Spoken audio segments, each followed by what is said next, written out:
أعوذ بالله من الشيطان الرجيم. بسم الله الرحمن الرحيم. الحمد لله الذي أنزل على عبده الكتاب ولم يجعل له عوجا قيما لينذر بأسا شديدا من لدنه ويبشر المؤمنين الذين يعملون الصالحات أن لهم أجرا حسنا ماكثين فيه أبدا وينذر الذين قالوا اتخذ الله ولدا ما لهم به من علم ولا لآبائهم كبرت كلمة تخرج من أفواههم إن يقولون إلا كذبا فلعلك باخع نفسك على آثارهم إن لم يؤمنوا بهذا الحديث أسفا إنا جعلنا ما على الأرض زينة لها لنبلوهم أيهم أحسن عملا وإنا لجاعلون ما عليها صعيدا جرزا أم حسبت أن أصحاب الكهف والرقيم كانوا من آياتنا عجبا إذ أوى الفتية إلى الكهف فقالوا ربنا آتنا من لدنك رحمة وهيئ لنا من أمرنا رشدا فضربنا على آذانهم في الكهف سنين عددا ثم بعثناهم لنعلم أي الحزبين أحصى لما لبثوا أمدا نحن نقص عليك نبأهم بالحق إنهم فتية آمنوا بربهم وزدناهم هدى وربطنا على قلوبهم إذ قاموا فقالوا ربنا رب السماوات والأرض لن ندعو من دونه إلها لقد قلنا إذا شططا هؤلاء قوم اتخذوا من دونه آلهة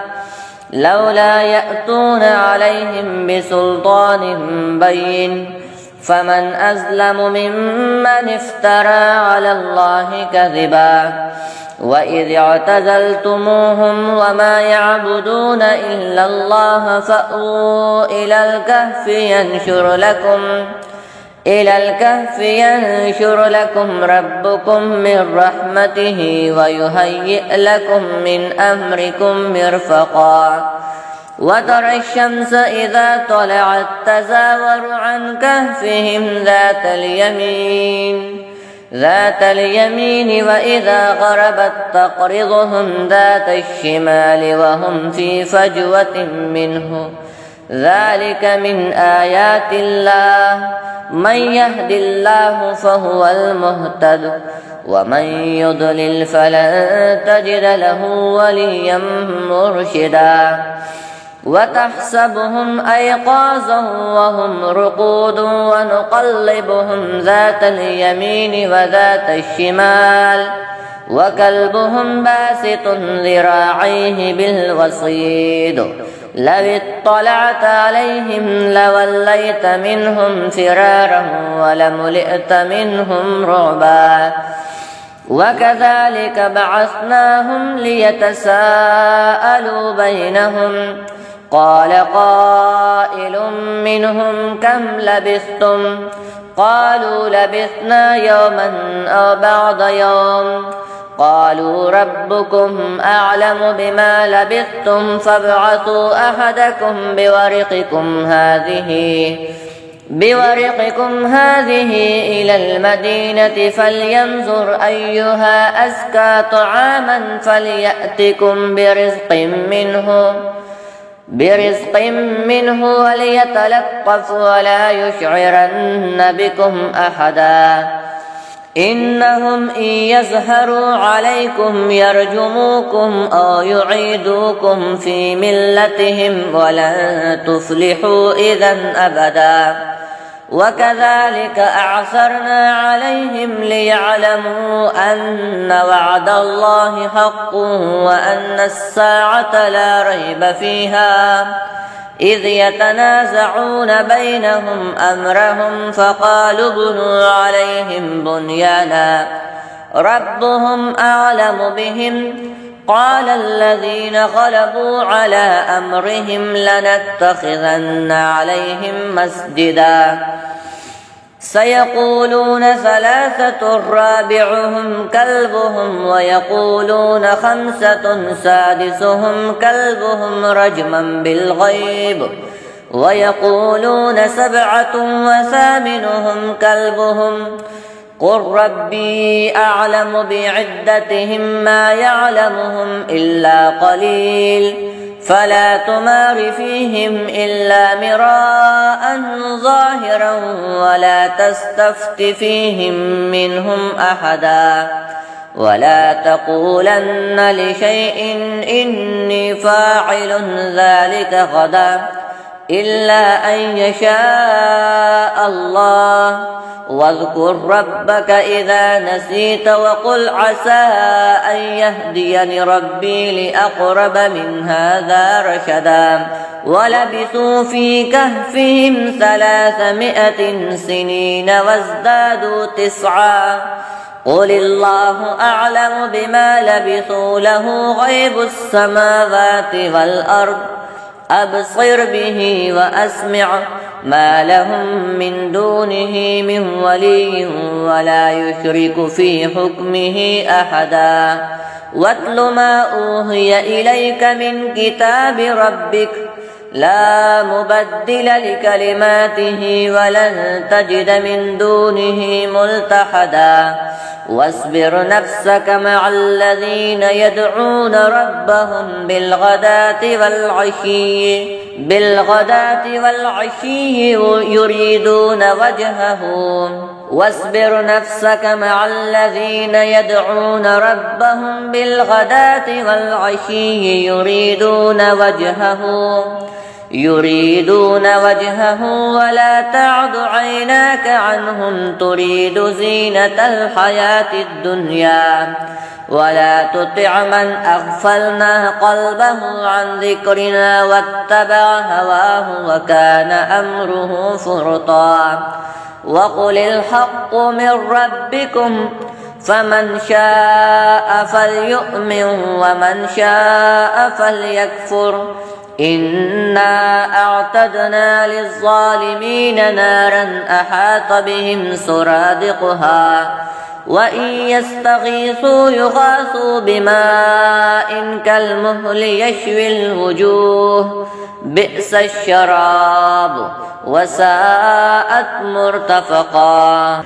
إن الذين آمنوا وعملوا الصالحات إنا لا نضيع أجر من أحسن عملا أولئك لهم جنات عدن تجري من تحتهم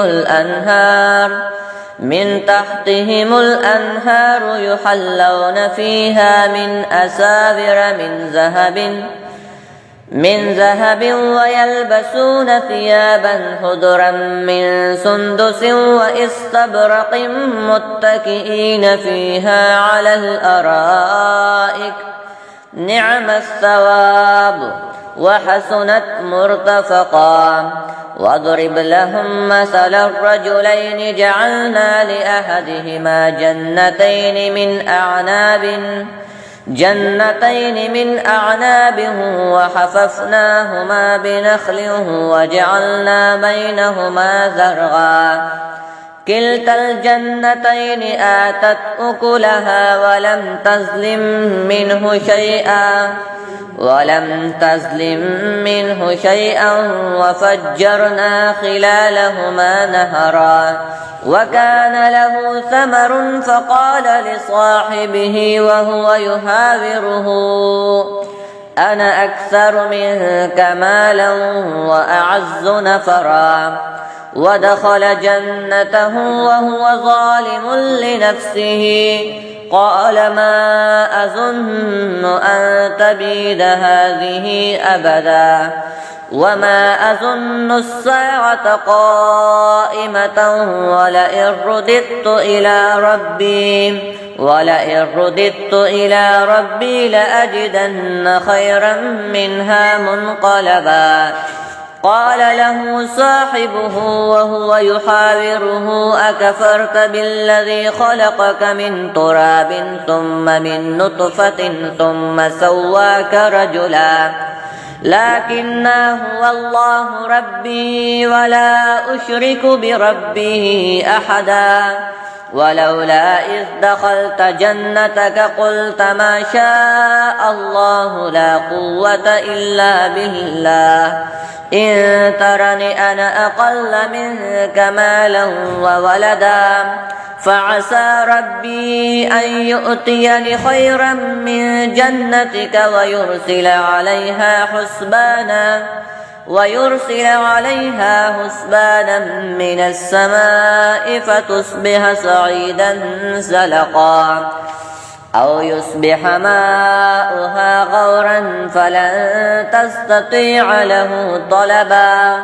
وأحيط بثمره فأصبح يقلب كفيه على ما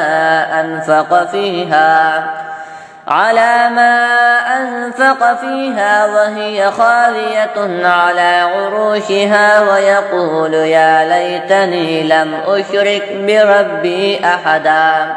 ولم تكن له فئة ينصرونه من دون الله وما كان منتصرا. هنالك الولاية لله الحق هو خير ثوابا وخير عقبا. واضرب لهم مثل الحياة الدنيا كماء أنزلناه من السماء فاختلط به نبات الأرض فأصبح هشيما تذروه الرياح وكان الله على كل شيء مقتدرا. المال والبنون زينة الحياة الدنيا والباقيات الصالحات خير عند ربك ثوابا وخير أملا. ويوم نسير الجبال وترى الأرض بارزة وحشرناهم فلم نغادر منهم أحدا وعرضوا على ربك صفا لقد جئتمونا كما خلقناكم أول مرة بل زعمتم أن لن نجعل لكم موعدا. ووضع الكتاب فترى المجرمين مشفقين مما فيه ويقولون يا ويلتنا ما لهذا الكتاب لا يغادر صغيرة ولا كبيرة إلا أحصاها ووجدوا ما عملوا حاضرا ولا يظلم ربك أحدا. وإذ قلنا للملائكة اسجدوا لآدم فسجدوا إلا إبليس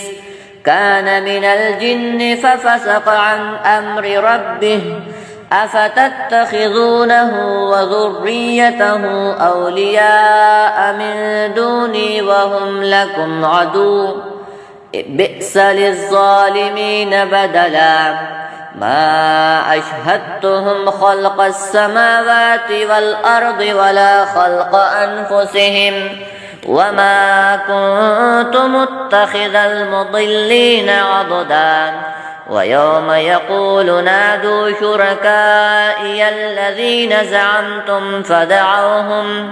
فدعوهم فلم يستجيبوا لهم وجعلنا بينهم موبقا. ورأى المجرمون النار فظنوا أنهم مواقعوها ولم يجدوا عنها مصرفا. ولقد صرفنا في هذا القرآن للناس من كل مثل وكان الإنسان أكثر شيء جدلا. وما منع الناس أن يؤمنوا إذ جاءهم الهدى ويستغفروا ربهم إلا أن تأتيهم سنة الأولين أو يأتيهم العذاب قبلا وما نرسل المرسلين إلا مبشرين ومنذرين ويجادل الذين كفروا بالباطل ليدحضوا به الحق واتخذوا آياته وما أنذروا هزوا ومن أظلم ممن ذكر بآيات ربه فأعرض عنها ونسي ما قدمت يداه إنا جعلنا على قلوبهم أكنة أن يفقهوه وفي آذانهم وقرا وإن تدعهم إلى الهدى فلن يهتدوا إذا أبدا وربك الغفور ذو الرحمة لو يؤاخذهم بما كسبوا لعجل لهم العذاب بل لهم موعد لن يجدوا من دونه موئلا وتلك القرى أهلكناهم لما ظلموا وجعلنا لمهلكهم موعدا وإذ قال موسى لفتاه لا أبرح حتى أبلغ مجمع البحرين أو أمضي حقبا فلما بلغا مجمع بينهما نسيا حوتهما فاتخذ سبيله في البحر سربا فلما جاوزا قال لفتاه آتنا غداءنا لقد لقينا من سفرنا هذا نصبا قال أرأيت إذ أوينا إلى الصخرة فإني نسيت الحوت وما أنسانيه إلا الشيطان أن أذكره واتخذ سبيله في البحر عجبا قال ذلك ما كنا نبغي فارتد على آثارهما قصصا فوجدا عبدا من عبادنا آتيناه رحمة من عندنا وعلمناه من لدنا علما قال له موسى هل أتبعك على أن تعلمني مما علمت رشدا قال إنك لن تستطيع معي صبرا وكيف تصبر على ما لم تحط به خبرا قال ستجدني إن شاء الله صابرا ولا أعصي لك أمرا قال فإن اتبعتني فلا تسألني عن شيء حتى أحدث لك منه ذكرا فانطلقا حتى إذا ركبا في السفينة خرقها قال أخرقتها لتغرق أهلها لقد جئت شيئا إمرا قال ألم أقل إنك لن تستطيع معي صبرا قال لا تؤاخذني بما نسيت ولا ترهقني من أمري عسرا فانطلقا حتى إذا لقيا غلاما فقتله قال أقتلت نفسا زكية بغير نفس لقد جئت شيئا نكرا قال ألم أقل لك إنك لن تستطيع معي صبرا قال إن سألتك عن شيء بعدها فلا تصاحبني قد بلغت من لدني عذرا فانطلقا حتى إذا أتيا أهل قرية استطعما أهلها فأبوا أن يضيفوهما فوجدا فيها جدارا يريد أن ينقض فأقامه قال لو شئت لاتخذت عليه أجرا قال هذا فراق بيني وبينك سأنبئك بتأويل ما لم تستطع عليه صبرا أما السفينة فكانت لمساكين يعملون في البحر فأردت أن أعيبها وكان وراءهم ملك يأخذ كل سفينة غصبا وأما الغلام فكان أبواه مؤمنين فخشينا أن يرهقهما طغيانا وكفرا فأردنا أن يبدلهما ربهما خيرا منه زكاة وأقرب رحما وأما الجدار فكان لغلامين يتيمين في المدينة وكان تحته كنز لهما وكان أبوهما صالحا فأراد ربك أن يبلغا أشدهما ويستخرجا كنزهما رحمة من ربك وما فعلته عن أمري ذلك تأويل ما لم تسطع عليه صبرا ويسألونك عن ذي القرنين قل سأتلو عليكم منه ذكرا إنا مكنا له في الأرض وآتيناه من كل شيء سببا فأتبع سببا حتى إذا بلغ مغرب الشمس وجدها تغرب في عين حمئة ووجد عندها قوما قلنا يا ذا القرنين إما أن تعذب وإما أن تتخذ فيهم حسنا قال أما من ظلم فسوف نعذبه ثم يرد إلى ربه فيعذبه عذابا نكرا وأما من آمن وعمل صالحا فله جزاء الحسنى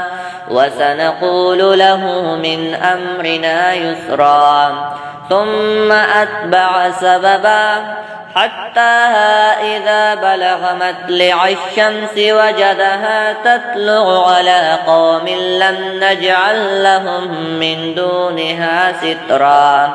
كذلك وقد أحطنا بما لديه خبرا ثم أتبع سببا حتى إذا بلغ بين السدين وجد من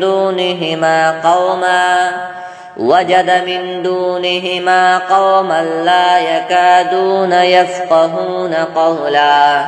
قالوا يا ذا القرنين إن يأجوج ومأجوج مفسدون في الأرض فهل نجعل لك خرجا على أن تجعل بيننا وبينهم سدا